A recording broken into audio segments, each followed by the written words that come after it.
شروع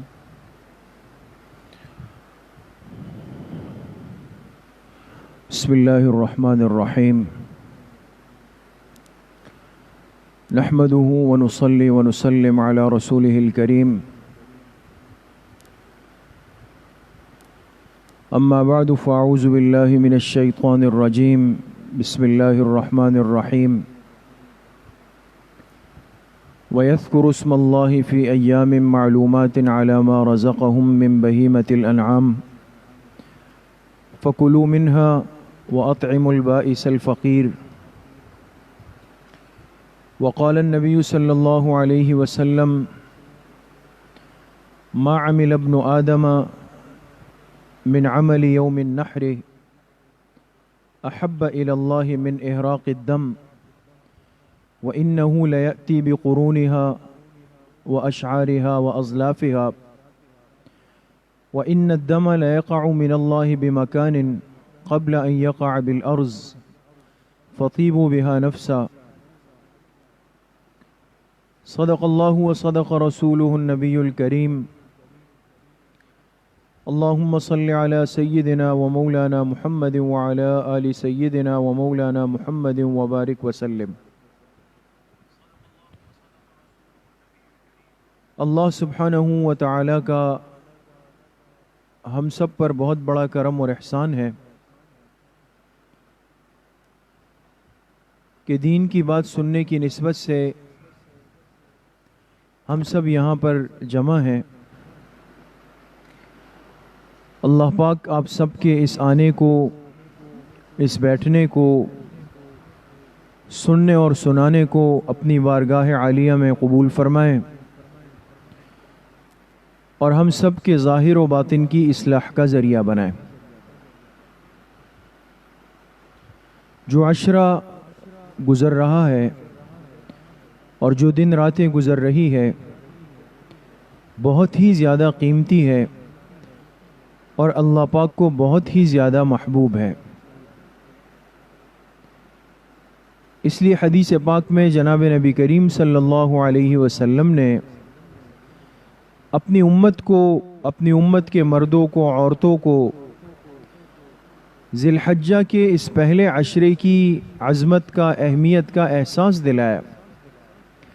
کہیں میری امت ان دنوں کو ضائع نہ کر دے، ان کو ہلکا نہ سمجھ لے باقی دنوں کی طرح، اور جو اللہ پاک کی برکتیں، وسعتیں، رحمتیں، سعادتیں اس عشرے کے دن اور رات میں اللہ کی طرف سے برستی ہے، اللہ پاک کی طرف سے آتی ہے، کہیں میری امت بیکار لغو فالتو کاموں میں پڑ کے ان سے محروم نہ ہو جائے۔ تو بڑے خوش نصیب ہے وہ مسلمان جنہوں نے ذی الحجہ کے ان دنوں کی، ان راتوں کی قدر و منزلت کو پہچان لیا۔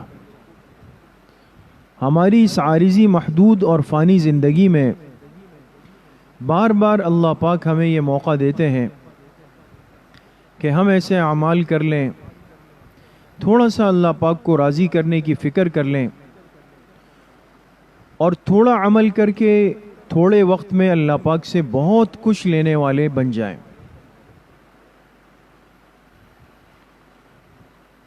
تو اس پر ہم اللہ پاک کا شکر ادا کریں، جتنا بھی کرے کم ہے، کہ ہمیں حالت حیات میں سانس چل رہی ہے، جسم صحیح سالم ہے، اعمال کر سکتے ہیں، نماز پڑھ سکتے ہیں، روزے رکھ سکتے ہیں، ذکر تسبیحات تلاوت کر سکتے ہیں، اپنے مال میں سے اللہ کے راستے میں خرچ کر سکتے ہیں۔ اس کیفیت کے ساتھ اللہ پاک نے ہمیں یہ عشرہ ایک بار پھر اپنی زندگی میں نصیب کیا ہے، تو ہمیں یہ عشرہ ضائع نہیں کرنا ہے۔ آج تو اس کی 6 تاریخ ہے، یعنی گویا 6 دن ہمارے ہاتھ سے تقریباً گزر گئے، اور پچھلی مجلس میں بھی بات ہوئی، جمعے کے بیانات میں بھی بات چل رہی ہے۔ امید ہے کہ انشاءاللہ ہر ایک نے اپنی اپنی کوشش، وسعت کے بقدر اعمال میں اپنا حصہ ڈالا ہوگا.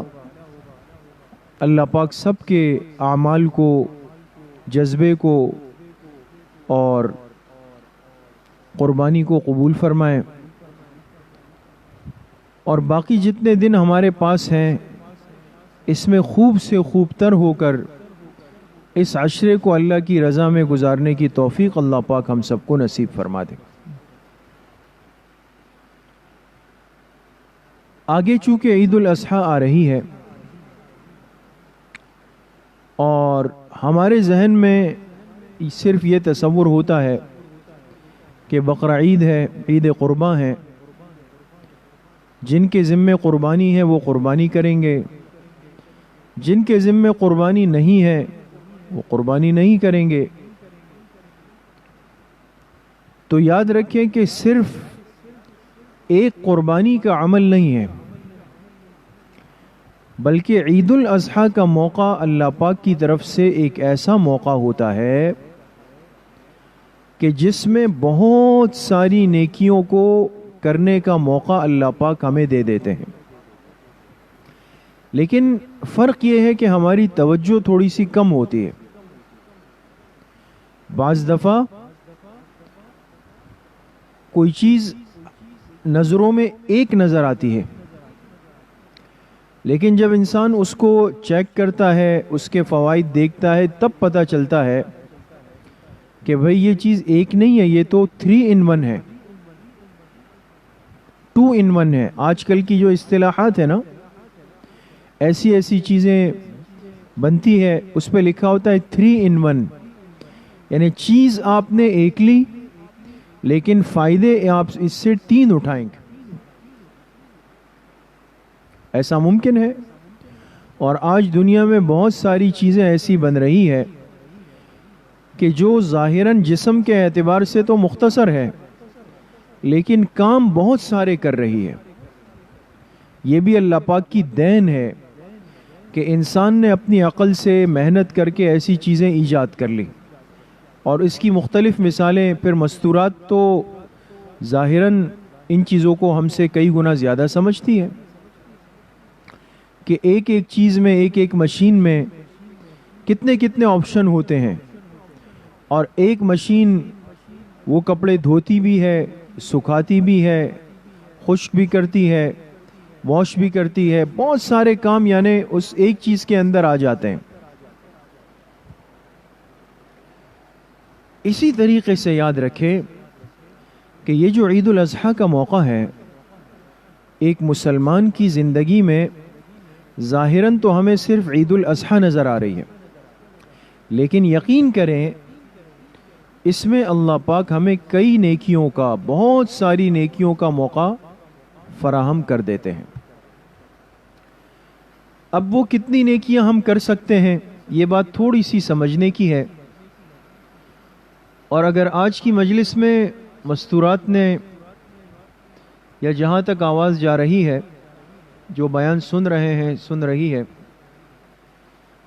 ہم نے اگر ان باتوں کو سمجھ لیا اور عمل کی نیت سے یہاں سے اٹھیں، یقین کریں بہت فائدہ ہوگا اور آئندہ ساری زندگی اس فائدے کو محسوس کریں گے. چند باتیں میں عرض کرنے لگا ہوں کہ ہمارے پاس عید الاضحیٰ سے پہلے یا عید الاضحیٰ کے موقع پر کئی نیکیوں کا موقع ہے. اس میں سے ایک عمل جو ابھی باقی ہے وہ عید الاضحیٰ سے ایک دن پہلے یوم عرفہ کا دن ہے. یوم عرفہ کہتے ہیں 9 ذی الحجہ کو.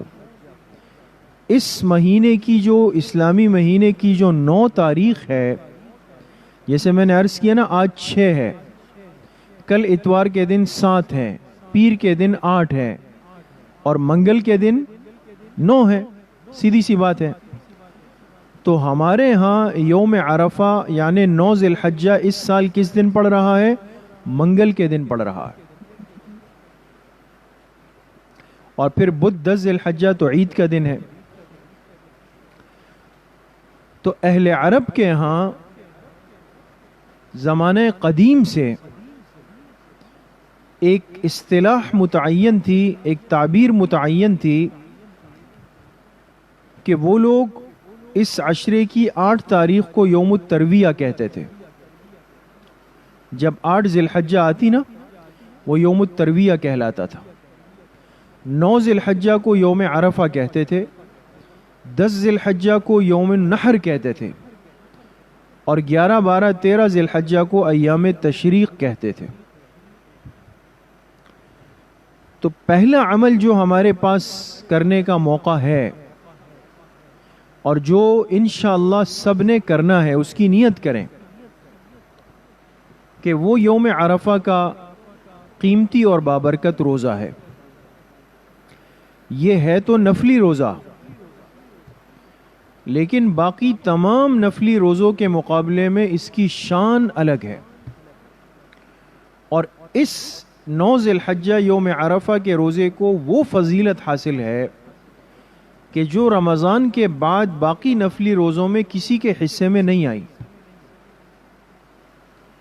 اور وہ فضیلت یہ کہ جناب نبی کریم صلی اللہ علیہ وسلم کا ارشاد ہے، آپ نے فرمایا صیام یوم عرفہ احتسب علی اللہ ان یکفر السنۃ التی قبلہ والسنۃ التی بعدہ.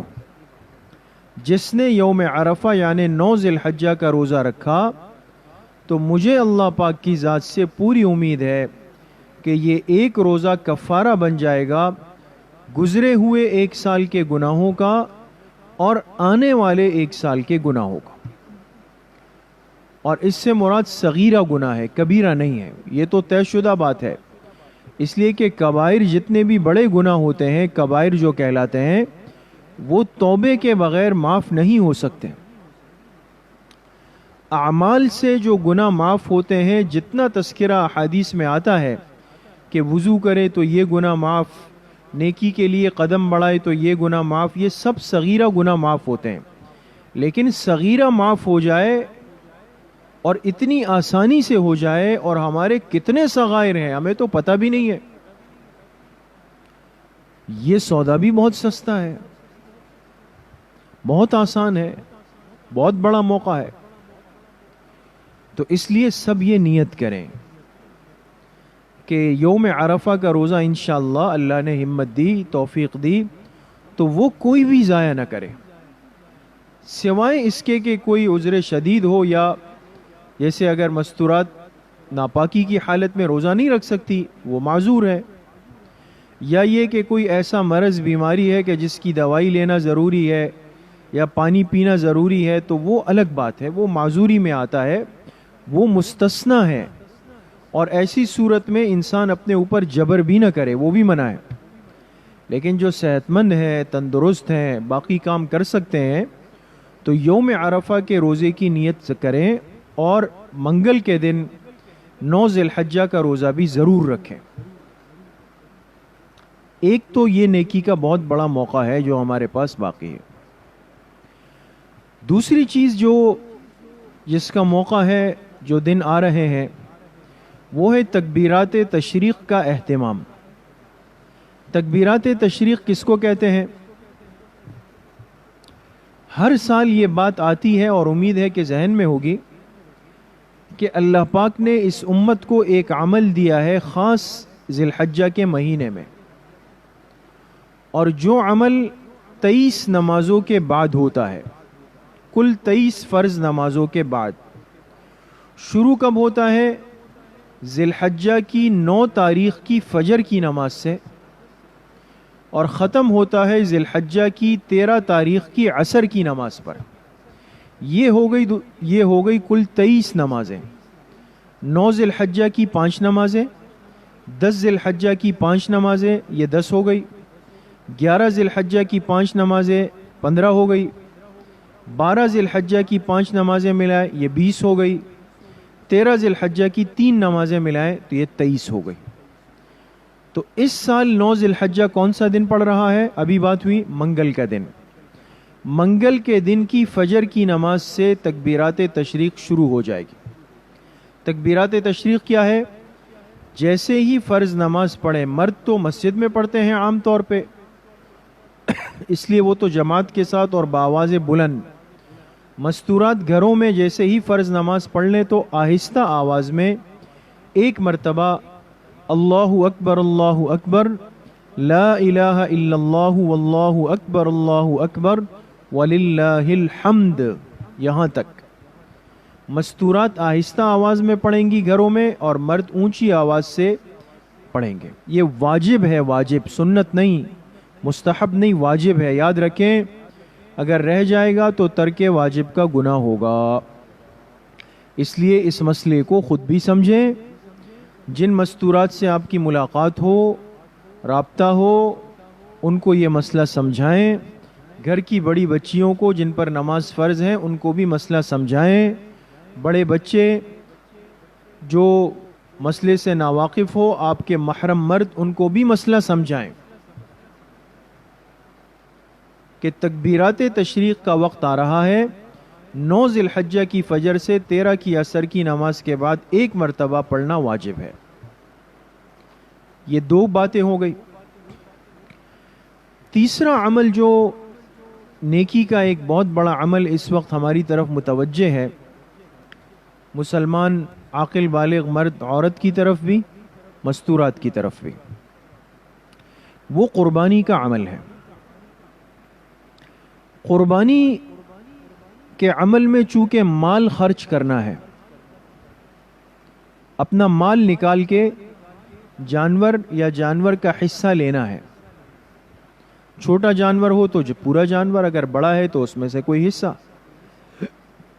دین کے جس عمل میں مال خرچ کرنا ہو تو یہ اصول یاد رکھے کہ جس میں مال خرچ کرنا پڑ جائے تو اس میں اللہ پاک ایک نصاب یعنی ایک لمٹ اور حد طے کر لیتے ہیں.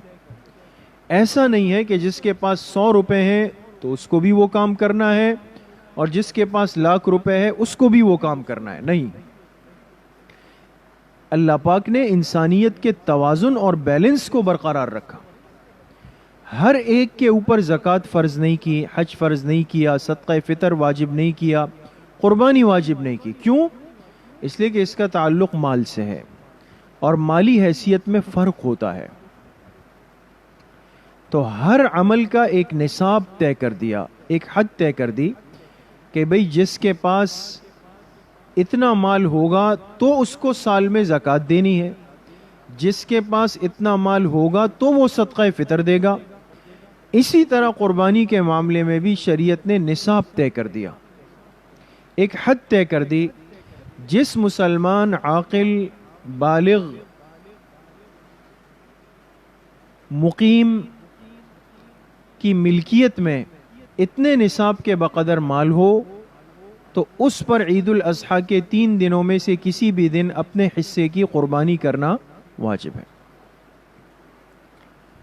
تو ہماری ذمہ داری کیا ہے؟ تیسری بات عرض کر رہا ہوں کہ ہر ایک اپنا نصاب معلوم کرے. یہ دیکھیں مستقل عمل اور عبادت ہے، اس کو اس طرح اندھیرے میں مت چھوڑیں، اس کو اپنی ذمہ داری سمجھیں. جس طرح ہم کوئی چیز خریدنے بازار جاتے ہیں تو پہلے پیسے بار بار گنتے ہیں، معلوم کرتے ہیں کتنے کی ہے، کہتے ہیں بھئی 20,000 کی ہے، تو آپ اپنے پیسے نکال کر الماری میں سے اس کو گنتی ہیں، حساب کرتی ہیں، پھر باندھ کے رکھتی ہے. کیوں اتنی ترتیب ہو رہی ہے؟ تاکہ آپ کو وہاں اس چیز کے خریدنے میں، بارگیننگ میں، اونچ نیچ کرانے میں پریشانی نہ ہو، مسئلہ نہ ہو. اب قربانی ایک عمل ہے. اگر کسی عورت کے پاس سونا ہے، چاندی ہے، نقد رقم ہے، یا ضرورت سے زائد سامان پڑا ہوا ہے، یا تجارت کے لیے ایک سامان، جیسے آج کل مستورات بھی کرنے لگ گئی ہے آن لائن، رزق حلال کا ایک طریقہ ہے، اگر جائز حد میں پردے میں رہتے ہوئے ہو تو کوئی حرج نہیں.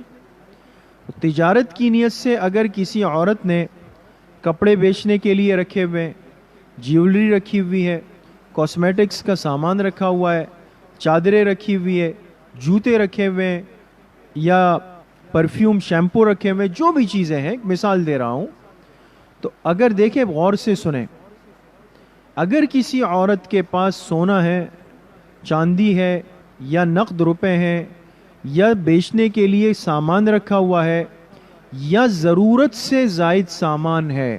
ضرورت سے زائد سامان کا مطلب یہ ہے کہ کپڑوں کے پیکٹ رکھے ہوئے ہیں, ابھی تک سلنے کی باری نہیں آئی, یا آپ اپنے ساتھ جہیز میں فریج لے کر آئی تھی اور ابھی تک وہ بالکل ڈبہ پیک پڑا ہوا ہے, آپ کا فریج وہ کھلا ہی نہیں ہے. شوہر کے گھر میں شوہر کا فریج استعمال ہو رہا ہے, سمجھ گئے؟ تو ان سب چیزوں میں دیکھا جائے گا اگر ان کی مالیت 52.5 تولے چاندی تک پہنچ رہی ہے, جو اس سال تقریباً 75,000 روپے ہے, تو یاد رکھیں آپ پر قربانی واجب ہے.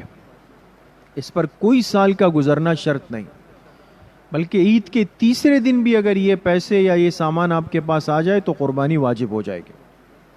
تو بہرحال یہ تو ایک مسئلہ ہے, اور پچھلے اتوار کی جو قربانی کی مجلس تھی, نشست تھی, اس میں بات بھی ہوئی.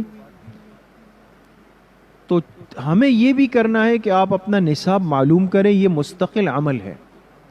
سونے چاندی ہے, نقد روپے نکالے, اس کو دیکھیں کتنا بنتا ہے, پھر دیکھیں آپ پہ قربانی ہے یا نہیں ہے. سمجھ گئے؟ نمبر 4 عمل جو عید الاضحیٰ سے متعلق ایک نیکی کا عمل ہے کہ اگر آپ کو پتہ چل جائے کہ آپ کے پاس نصاب پورا ہے, تو اس کا مطلب یہ کہ آپ پر قربانی واجب ہے. اب ہوتا یہ کہ ہمارے اس معاشرے میں, اس مشرقی ماحول میں جو ہم رہتے ہیں, پاک و ہند میں, ہمارا ایک مزاج یہ ہے کہ مستورات یہ ذہن بنا چکی ہوتی ہے کہ جی میری زکوٰۃ میرے شوہر نے دینی ہے, میرا صدقہ فطر میرے شوہر نے دینا ہے, میری قربانی میرے شوہر نے کرنی ہے. ٹھیک ہے, اور اس طرح ہوتا ہے, بہت اچھی بات ہے. یہ بھی ایک اظہار محبت کہہ دیں یا تعلق کی مضبوطی کہہ دیں کہ ہمارے مرد حضرات کو اللہ پاک نے اتنی سمجھ اور فہم دیا ہوا ہے کہ وہ اپنی مستورات کی پوری ذمہ داری کو قبول کرتے ہیں, اور ان کو بتائے بغیر ان کی قربانی کرتے ہیں, ان کو بتائے بغیر ان کا صدقہ فطر دیتے ہیں, بعض دفعہ ان کو بتائے بغیر ان کی زکوٰۃ بھی دے دیتے ہیں. بہت بڑی نعمت ہے. اس پر اپنے محرم مردوں کا, شوہروں کا شکر گزار بننے کی عادت ڈالیں. صرف ناراضگی کا مال نہیں ہے, غصہ کا مال نہیں ہے, انہوں نے آپ کے ذمے کے بہت سارے بوجھ بھی اٹھائے ہوئے ہیں. یہ بات اس لیے عرض کر رہا ہوں کہ شکر گزاری کی عادت بھی ڈالیں. تو اگر کسی عورت کو, مستورات میں سے کسی کو پتہ چل جائے کہ جی میرا نصاب پورا ہے, تو آپ گھر میں معلوم کریں کہ آپ کے والد یا آپ کے بڑے بھائی یا آپ کے شوہر وہ آپ کی قربانی کر رہے ہیں. اگر کر رہے ہیں تو پھر تو آپ کی جان چھوٹ گئی, آپ فارغ ہو گئی, آپ کا ذمہ ادا ہو. لیکن اگر انہوں نے آپ کی ترتیب نہیں بنائی تو اپنے حصے کی قربانی کی فکر آپ نے خود کرنی ہے. پیسے نکالنے ہیں, ترتیب کرنی ہے, ایک حصے کے پیسے بنا کر اپنے محرم مرد کو دے کر اپنی قربانی کا حصہ ڈالنے کی فکر آپ نے کرنی ہے. یہ مستقل ایک عبادت ہے. ٹھیک ہے. 5ویں بات یہ ہے کہ آپ نے قربانی کا نصاب بھی معلوم کر لیا, اپنے حصے کی قربانی بھی آپ نے ڈال دی. اب عید کے دن جب جانور ذبح ہوگا, غور سے سنیں, یہ 5ویں بات ہے, تو آپ نیت کر لیں کہ جو قربانی کا گوشت ہوگا اس میں ایثار, ہمدردی اور غریبوں کی مدد کی نیت پہلے سے کر لیں. یہ جو ہم پہلے سے ذہن بناتے ہیں نا کہ جی قصائی سے چامپے بنوانی ہے, قصائی سے یہ والا گوشت بنوانا ہے, یہ تیسرے دن کی دعوت میں یہ رکھنا ہے, یہ ساری نیتیں ہم کرتے ہیں نا. یہ نیت کیوں نہیں کی جاتی کہ بھئی ہماری جو قربانی کا گوشت آئے گا تو اس میں ہمارے جو غریب رشتہ دار ہیں, گھر کے قریب جو مدرسے کے غریب طلبہ ہیں, جو غریب پڑوسی ہیں, ان کو ہم قربانی کے گوشت میں سے پہلے ایک اچھا حصہ نکال کر بھیج دیں گے. بھیجنا بعد کا کام ہے. میں عرض کر رہا ہوں نیت کریں, نیت. اس پر آپ کو نیت کے وقت سے مستقل ثواب ملنا شروع ہو جائے گا. ابھی سے نیت کریں. آپ کی جو قربانی کا گوشت آئے گا ابھی سے نیت کریں کہ آپ نے وہ گوشت کن کن غریبوں کو, مستحقین کو, مستورات کو, پڑوس کو, طلبہ کو, کن کن کو دینا ہے, ابھی سے نیت کر لیں. تاکہ آپ کو اللہ پاک اس کا پورا اجر دینا۔ چھٹی بات یہ ہے جو نیکی کا ایک بہت بڑا ذریعہ ہے کہ جب عید کا دن ہو، چاہے پہلا ہو، دوسرا ہو، تیسرا ہو، آپ کی قربانی کا جانور کٹ گیا، گوشت آ گیا، بحیثیت ایک مسلمان کے اور دین کی سمجھ رکھنے کے، بعض دفعہ کیا ہوتا ہے بھئی ڈیپ فریزر کی صفائیاں شروع ہو گئی ہے، فریج کے اوپر حصے کی جو ریفریجریٹر ہے اس کی صفائی شروع ہو گئی ہے، کیونکہ اس میں گوشت ہمیں رکھنا ہے۔ ہمیں سنت طریقے کا علم ہو، گوشت کی تقسیم کیسے کرنی ہے، مستورات اس مسئلے کو سمجھیں۔ آپ وہ کر سکتی ہیں جو مرد نہیں کر سکتے۔ دین میں اپنا حصہ بڑھ چڑھ کر ڈالیں۔ ہماری ان اصلاحی مجالس کا ایک مقصد ہونا چاہیے، ہمارے اندر دین پر عمل کرنے کا جذبہ اور داعیہ پیدا ہو۔ گوشت آ جائے تو سب کو سمجھا دے کہ بھئی سنت طریقے پر چلیں گے، اور وہ طریقہ یہ کہ گوشت کے 3 حصے کر دیے جائیں۔ ایک حصہ مستحقین غربا، چاہے وہ آپ کے رشتہ دار ہیں، چاہے وہ آپ کے پڑوسی ہیں، جو بھی ہیں ان کے لیے رکھ دیا جائے جو غربا ہے۔ دوسرا حصہ رشتہ داروں کے لیے، ان کا بھی حق ہوتا ہے، اور تیسرا حصہ اپنے گھر کے لیے۔ 3 حصے بنا کر اس ترتیب پہ تقسیم کر دیں اس کو، آپ کو اس سنت کا پورا پورا اجر ملے گا۔ لیکن یہ بات یاد رکھیں کہ اگر آپ کی فیملی، آپ کے خاندان کے افراد خود زیادہ ہیں، گھرانے کے افراد زیادہ ہیں، اور آپ کو محسوس ہوتا ہے کہ بھئی یہ ایک موقع ہے اور سال میں عام طور پہ گوشت نہیں بنتا، تو پورا گوشت بھی رکھا جا سکتا ہے، کوئی حرج نہیں، یا بڑا حصہ بھی رکھا جا سکتا ہے، کوئی حرج نہیں۔ لیکن اگر سہولت ہے، وسعت ہے، تو پھر 3 حصے کر کے جو عرض کیا کہ ایک غربا مساکین کے لیے، ایک رشتہ داروں کے لیے، اور ایک اپنے گھر کے لیے رکھ دیا جائے۔ 7ویں اور آخری بات، عید کے 3 دن عام طور پہ ہر گھر میں قربانی کا گوشت پکتا ہے، کسی بھی شکل میں بنے، سالن بنے، خشک بنے، چاول میں بنے، شوربہ بنے، جو بھی بنے، خیر۔ تو اپنے پکائے ہوئے کھانے میں بھی غریبوں کا، رشتہ داروں کا، طلبہ کا خیال رکھیں۔ دیکھیں، میں کئی مجلسوں سے یہ بات اس دن ہمارے اصلاحی بیان مسجد میں بھی عرض کی، میں نے آپ سے بھی عرض کر چکا ہوں، یہ مزاج ہماری مستورات کی زندگیوں میں تھا اور اس کی بہت بڑی برکتیں تھی۔ اب آہستہ آہستہ آہستہ ہم اتنا برانڈڈ ہو گئے کہ اب ہر چیز گنتی کر کے بنتی ہے، وہ برکتیں نہیں رہی۔ ہمارے پاس موقع ہوتا ہے، آپ نے عید کے دن کھانا پکایا نا، تو 1 پلیٹ سالن، 2 روٹیاں، 3 روٹیاں اپنے بچے کو دے کر کسی غریب کے گھر پکا ہوا کھانا ضرور بھیجیں۔ یہ جو سائلین آتے ہیں، مستورات آتی ہیں، ان کو دے دیں۔ یہ جو صفائی والے ہوتے ہیں، ان کو دے دیں۔ کچھ نہیں ہے، طلبہ کھالے جمع کر رہے ہوتے ہیں، آپ کے گھر کے قریب مسجدوں میں بھی ہوں گے، ادھر ادھر، ان کو کھانا بھجوا دیں، مسجد کے خادم کو بھجوا دیں، کسی طالب علم کو بھجوا دیں، اڑوس پڑوس میں کوئی غریب ہے ان کو بھجوا دیں۔ تو دیکھیں، ہمارے پاس، میں نے 7 باتیں ترتیب سے عرض کی آپ سے۔ یوم عرفہ کا روزہ، تکبیرات تشریق کا اہتمام، قربانی کا نصاب معلوم کریں، اپنے حصے کی قربانی کریں، قربانی کے گوشت میں پہلے سے ایثار، ہمدردی، غریبوں کی مدد کی نیت کریں، گوشت کے 3 حصے بنائیں، اور پکایا ہوا کھانا بھی مستحقین، غربا اور طلبہ، رشتہ داروں میں تقسیم کریں۔ اب دیکھیں، ایک عید الاضحیٰ ہے لیکن نیکیوں کے کتنے موقع ہمارے پاس ہیں، بس عمل کی دیر ہے۔ تو یہ چند باتیں آج کی نسبت سے آپ سے عرض کرنی تھی۔ اللہ پاک کرے کہ آنے والے ایام کی بھی ہم حفاظت کریں، قربانی بھی اخلاص کے ساتھ کریں۔ اللہ ہم سب کو عمل کرنے کی اور خوب جذبے کے ساتھ اس پر عمل کرنے کی توفیق نصیب فرمائے۔